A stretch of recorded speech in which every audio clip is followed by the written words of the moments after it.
สบายดีท่านผู้ชมมื้อนี้มากินตำหงเส้นเก่าเส้นเคยเผ็ดๆนัวๆนี่เนาะยามแรงกินตำหงมาเด้อนี่ผักบุ้งเครื่องแกงมากินน้ำกันเนาะมาเด้อ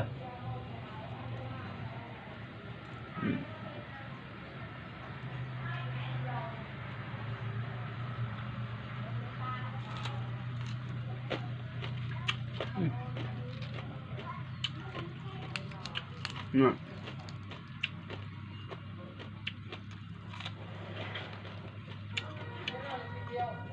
ประกาศ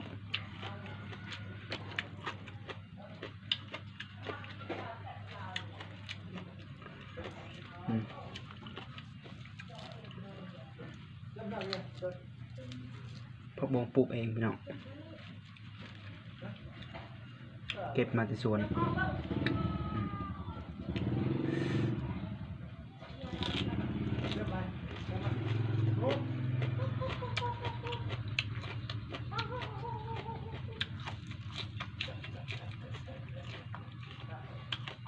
กล้องมาแจ้งเหมือนกันพี่น้อง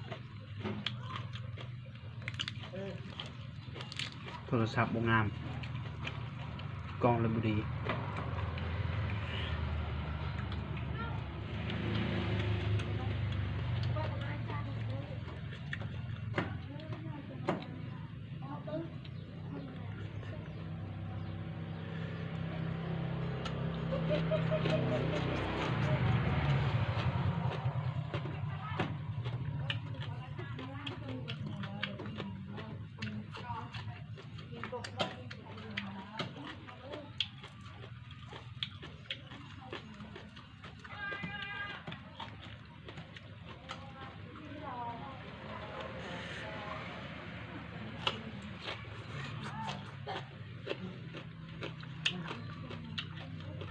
มีกุ้งอะไรโอ้ยสุดยอดบอกกับกระปูหน่อยเนาะ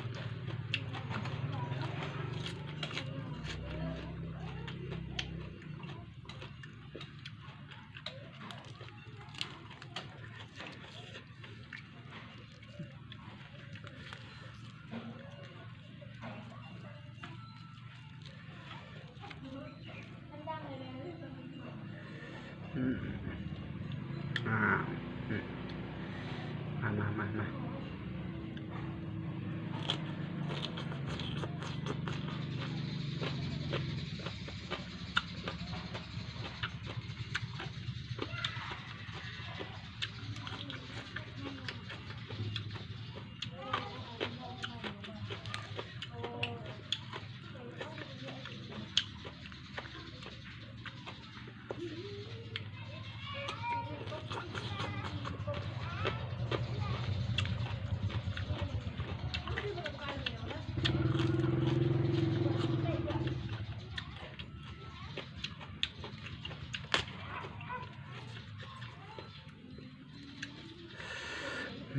เผ็ดพี่น้องในใจขนาด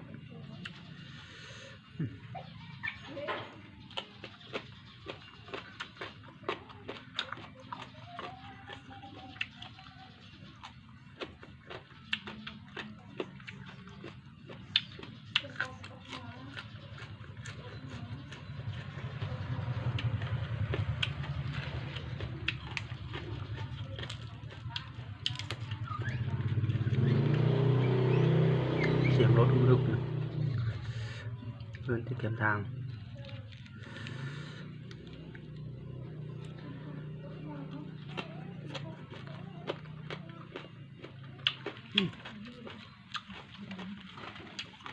เนาะกระเทียม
มา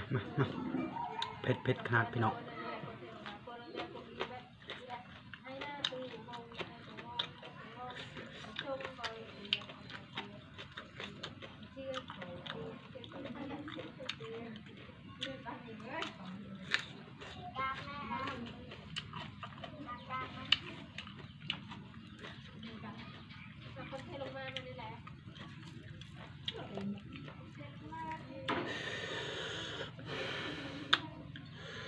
จวดยังบดลายพี่น้องหมดเลยนะ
มา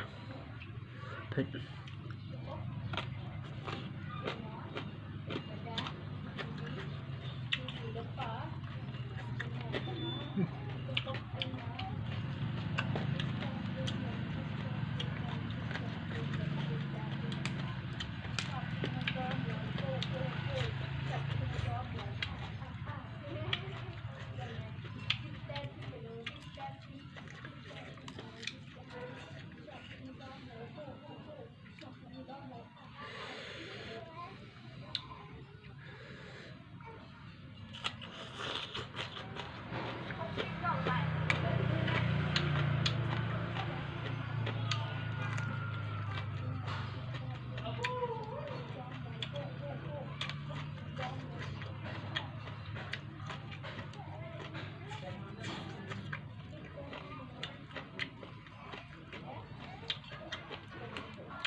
มีเส้นสายหรอ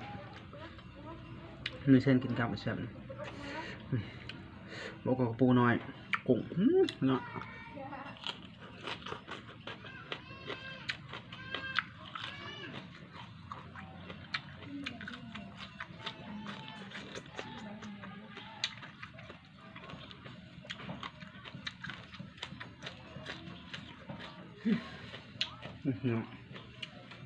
งาตบ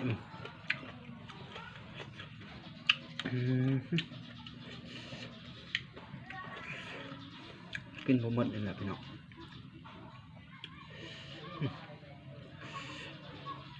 ลาย